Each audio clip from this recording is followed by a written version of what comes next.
சிந்து பைரவி நீ பிரம்மு ஆறுமுகத்தை நீ எப்படி நினைக்கிறான் எப்படிப்பட்டவன் நீ சொல்கிற அப்படின்ட்டுலாம் கேட்டுட்ருக்காங்க. அதுக்கு ஆறுமுகம் ரொம்பவே நல்லவன் அப்படின்ட்டுலாம் ஆறுமுகத்தை பற்றி ரொம்ப பெருமையாக சொல்லிட்டுருக்காங்க.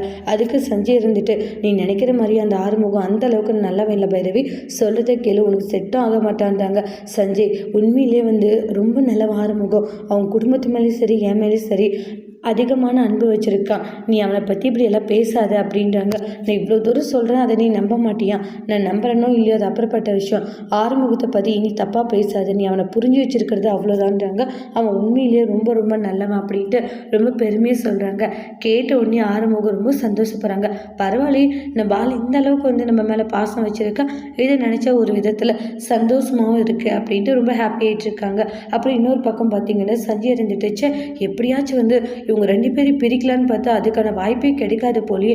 ஏன்னா இந்த அளவுக்கு அவனை நேசிச்சுட்டு இருக்கா இவ, என்ன பண்ணி எப்படி பிரிக்கிறதுன்னு தெரியலன்ட்டு ரொம்பவே கோவமாக இருந்துட்டு இருக்காங்க சஞ்சய்.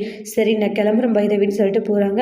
பைரவி அப்படின்றாங்க, எப்போ நீ என்னை பற்றி சஞ்சய் கிட்ட பெருமையாக பேசும்போதே இல்லை அது வந்துன்றாங்க, என் மேலே நீ இந்த அளவுக்கு மதிப்பும் மரியாதையும் வச்சுருக்க, அன்பு வச்சுருக்கன்னு நினைக்கும் போது பெருமையாக இருக்கீங்க பார், ஓவராக சீன் போடுறது என்ன விஷயம், மாமா தான் கூட்டிகிட்டு வர சொன்னார், சரி கிளம்பலாமா அப்படின்னு சொல்லிட்டு அங்கேருந்து போகிறாங்க. ஆறுமுகத்துக்கு ஒரே சந்தோஷமாக இருக்குது.